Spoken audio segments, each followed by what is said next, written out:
पहले जैसे 4 युग है, 4 युग था ना, 4 युग में सतयुग, द्वापर, त्रेता, कलयुग, हाँ कलयुग, 4 युग हुआ ना।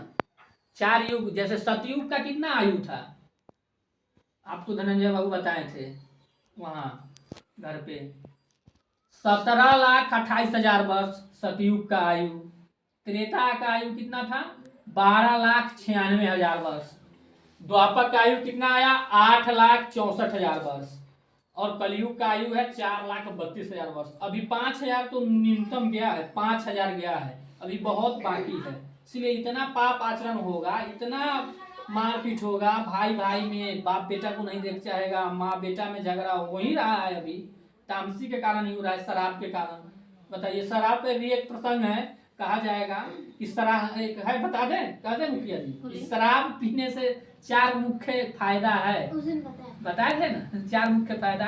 पहला फायदा यह है कि संपत्ति खराब, दूसरा फायदा यह है कि शरीर खराब, तीसरा फायदा यह है कि समाज खराब, और चौथा फायदा यह है कि शरीर खराब। अब जैसे संपत्ति खराब कैसे, जैसे हम लोग भट्टी पर जाते हैं, शराब के भट्टी पे सब लोग जो पीने वाले हैं जाते हैं, तो संपत्ति तुरंत पैसा निकाल के दिए, संपत्ति नष्ट हो गया।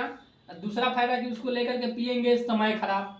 तीसरा फायदा जैसे पिएंगे शरीर के अंदर जाएगा, शरीर खराब। और चौथा फायदा घर पे आएंगे, परिवार में आएंगे तो समाज खराब होगा कि नहीं। इसीलिए शराब 4 नुकसान करता है, नहीं पीना चाहिए, लोग पी ही रहे हैं।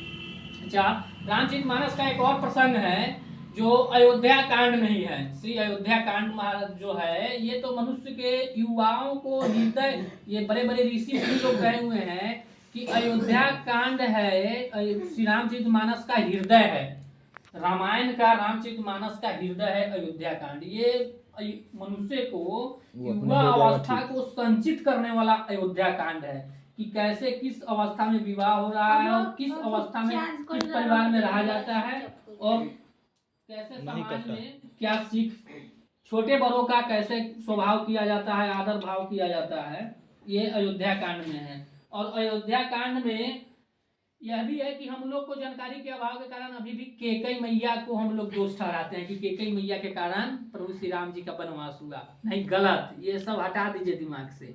ये जब पढ़ा जाएगा तो ये कैकेयी मैया के कारण नहीं हुआ। रातों रात जो सरस्वती मैया मंथरा के मति पलट दी, रातों रात आई और मंथरा का मति पलट दी कि ये बताइए, जब प्रभु श्री राम जी राजा बन जाएंगे तो उनका 5 मुख्य कारण है, प्रभु श्री राम का अवतार लेने का 5 मुख्य कारण है।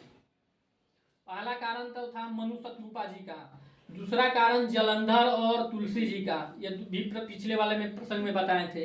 ये तुलसी जी जो है पिछले जन्म में बिंदा थी, बिंदा, और इनके पति जी का नाम था जालंधर। बाद में शालिग्राम भगवान से विवाह हुआ तो ये तुलसी जी हुए।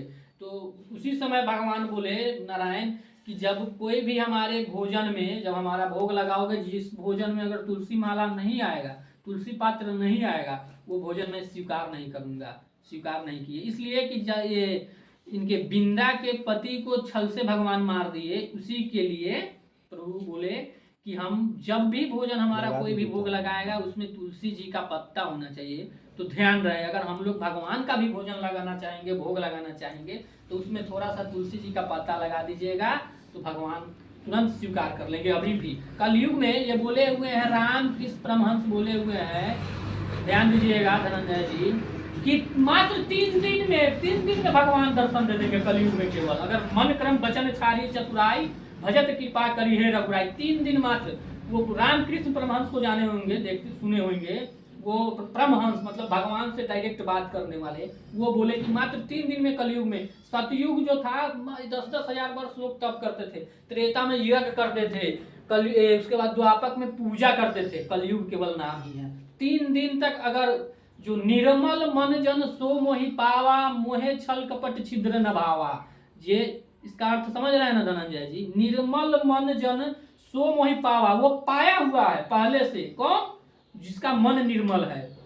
और मन निर्मल कैसे होगा, भजने से। सीताराम हनुमान खूब भजिए, खूब नाम लीजिए प्रभु का, इसी से होगा। और कोई भी औषधि, कोई भी डॉक्टर से कहीं भी आप चले जाइए, मेडिकल कुछ भी कराइए, ये सोखा उखा कहीं भी निर्मल मन होने वाला नहीं है। जब तक प्रभु का नाम नहीं लीजिएगा, निर्मल मन नहीं होने वाला है। इसीलिए है कलयुग केवल नाम आधारा, जपत जपत नर उतरे पारा।